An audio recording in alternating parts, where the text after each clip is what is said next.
So dear student, हमारा question number 4 तक complete हो गया था। देन विल भी हमें क्वेश्चन नंबर 4 को फिफ्थ को सॉल्व करना है। ओके, सो देखिए fifth question says check whether 6 power of n can end with the digit 0 for any natural number n।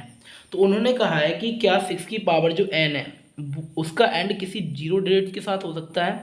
तो चलिए देखते हैं, हम बताते हैं। देखिए सबसे पहले हमारे पास दिखा 6 पावर ऑफ n,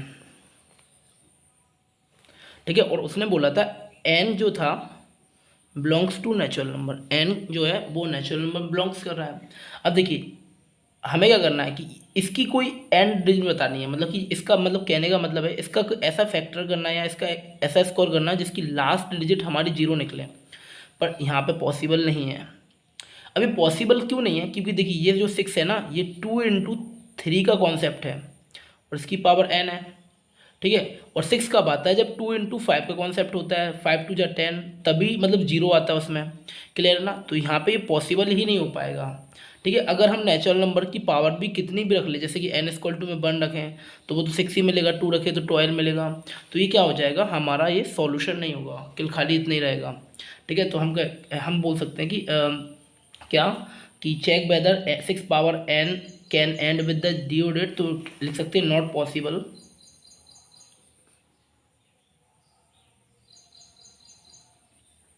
ये पॉसिबल ही नहीं है। क्लियर है ना? ये पॉसिबल नहीं है, आपको समझ में आ गया होगा, ठीक है। बस इतना ही छोड़ देना है और नहीं लिखना है ज़्यादातर, ठीक है।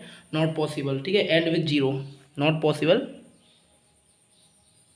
And with zero. ये पॉसिबल नहीं है किसी भी नंबर्स के साथ, मतलब जीरो पॉसिबल, क्योंकि अगर एन की वैल्यू भी रख रहे हैं तो भी नहीं होगा। तो था क्वेश्चन नंबर 5 वाला। ओके, अब देखिए क्वेश्चन नंबर हम कराते हैं 6 वाला। लिखा है एक्सप्लेन वाई इतना, यानी कि 7 × 11 × 13 प्लस का 13 एंड इतना आर कंपोजिट नंबर। यहाँ पे देखिए एक वर्ड आया कंपोजिट नंबर। तो चलिए सबसे पहले बताते हैं कंपोजिट नंबर। देखिए होता क्या है 6 वाला, देखिए कंपोजिट नंबर समझना। कंपोजिट नंबर ऐसे नंबर होते हैं जिनका फैक्टर 1 को और इट सेल्फ को छोड़ करके कोई अनदर नंबर हो, जैसे कि हमने बोला है 12।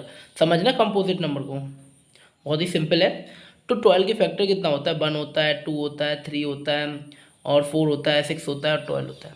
तो हमने क्या बताया था कंपोजिट नंबर में कि ये जो 1 और ये 12 है ना, ये 1 और इट सेल्फ, ये दोनों नंबर को छोड़ करके जितने भी नंबर ये निकलेंगे ये हमारे क्या हो जाए कंपोजिट नंबर। आई थिंक ये क्लियर हो गया होगा। ओके, तो देखिए उसने हमारे पास क्वेश्चन लिखा था 7 × 11 × 13, तो 7 × 11 × 13 प्लस का 13। तो देखिए हम इसको सॉल्व करते हैं। देखिए इसमें से और इसमें से हमें कॉमन कितना निकला 13, अंदर क्या मिलेगा 7 × 11। ओके, और ये प्लस का कितना हो जाएगा 1, क्योंकि ये 13 तो निकल गया, 1 नहीं बचेगा। तो 13 × 7 बन जा 7, 11 7 जा कितना हो 77 प्लस का 1, तो कितना हो जाएगा 13 × का कितना 78। अब इनका मल्टीपल करना है। तो देखिए 13 8 जा 104, 4 carry 10 carry over there, 4 there and 10 carry over there, 13 7 जा 91, 91 में 10 अगर ऐड किया तो 101, ये हमारा हो गया। क्या ये कंपोजिट नंबर है? तो बोलना है यस, ये कंपोजिट नंबर है, क्योंकि इसका जो फैक्टर करेंगे वो 1 को और 8 सेल्फ को छोड़ करके अदर नंबर से भी डिवाइड होगा। और देखिए 4 आया है तो ये मतलब 4 आया है ना, तो ये 2 से भी डिवाइड होगा, क्योंकि लास्ट डेट अगर 4 मतलब 2 3 0 2 3 0 2 4 6 8 अगर ऐसी होती है तो ये 2 से डिवाइड होता है, ठीक है। अब देखिए नेक्स्ट हमारे पास इसका है 7 × 6 × 5 × 4 × 3 × 1। चलिए देखिए कितना दिया 7 6 5 4 3 2 1 और प्लस का कितना है 5, ठीक है। सब में से इसमें से देखिए सर मल्टीपल कराते हैं तो 5 2 जा 10 हो गया, 10 4 जा 40 हो गया, 43 जा 120 हो गया, तो ये 120 हो गया। 120 इंटू का कितना 46, सॉरी 42, कितना हो जाएगा ए 0 4 एंड 2 कैरी 5 0, और इसमें कितना 5 ऐड कर दो, तो हमारे पास कितना होगा 5040 प्लस का 5, और कितना हो जाएगा 5045।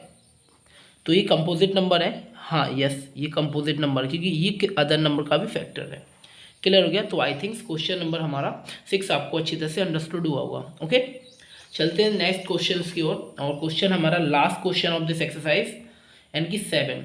There is a circular path around a sport field, okay, and Sonia take 18 minutes to drive 1 round of the field, and why Ravi take 12 minute for the same. Suppose they both started at the same point at same time and go the same direction. After how many minutes will be they meet again at the starting point? तो देखिए उन्होंने ये कहा है कि एक circular path है और वो मतलब एक दौड़ने का मैदान है, जिसमें सोनिया ने 18 मिनट में 1 रोटेशन को कंप्लीट किया है, एंड हमारे जो क्या कहते हैं रवि थे उन्होंने 12 मिनट्स में किया है, ठीक है। और suppose they both started the same point and same time, और दोनों ने सेम टाइम सेम प्लेसेस मतलब सेम पॉइंट से और सेम डायरेक्शन में स्टार्टिंग किया, तो how many minutes will they meet again in the starting point, तो कितने समय बाद वो स्टार्टिंग पॉइंट पे मिलेंगे एक दूसरे से मिलेंगे। चलिए देखिए क्वेश्चन नंबर ये हमारा 7।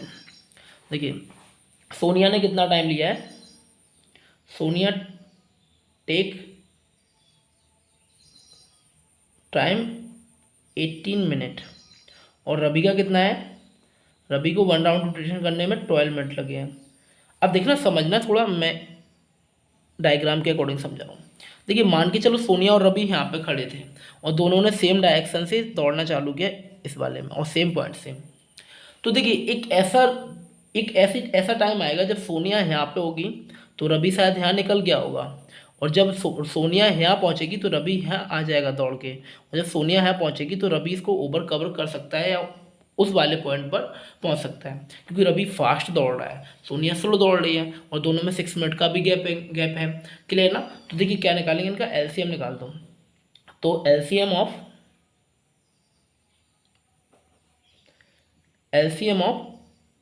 18 का कितना हो जाएगा, देखिए 2 इंटू 3 इंटू 3, और 12 का कितना हो जाएगा हमारा 2 इंटू 2 इंटू 3।